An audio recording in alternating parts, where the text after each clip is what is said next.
ধরে নেন যে আমাদের কেউ প্রধানমন্ত্রী হয়ে গেলেন, প্রেসিডেন্ট হয়ে গেলেন।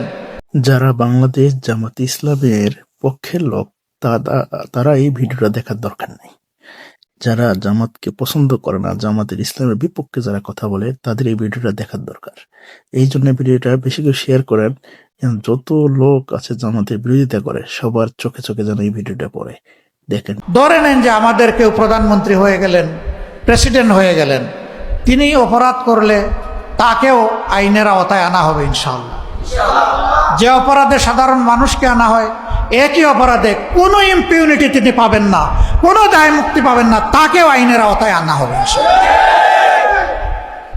তিনি যদি দোষী প্রমাণিত হন, তিনি শুধু রাষ্ট্রের দায়িত্ব হারাবেন না, তিনি একজন ধিক্কৃত ঘৃণিত মানুষ হিসাবে জাতির সামনে প্রমাণিত হন। এই যখন ন্যায় বিচারের ভিত্তি থাকবে, তখন অন্যায় করা কারো পক্ষে অত সহজ হবে না। আমরা এই ন্যায় বিচারটা সবার জন্য নিশ্চিত করার পক্ষে। আল্লাহ যেন তৌফিক দান করে।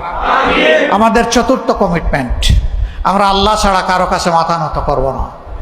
দুনিয়ার সকল সভ্য দেশের সাথে আমাদের আন্তরিক সম্পর্ক থাকবে, আমাদের বন্ধুত্বপূর্ণ সম্পর্ক থাকবে, কিন্তু সেটা হবে পারস্পরিক শ্রদ্ধা এবং সমতার ভিত্তিতে।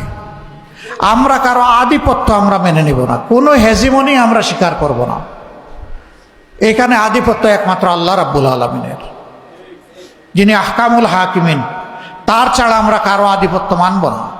বাংলাদেশকে অতীতে যারাই যা করেছেন, ফরগেট অ্যাবাউট, কিন্তু আগামীর দিন ইনশাআল্লাহ বাংলাদেশ হবে আধিপত্যবাদ মুক্ত ইনশাআল্লাহ।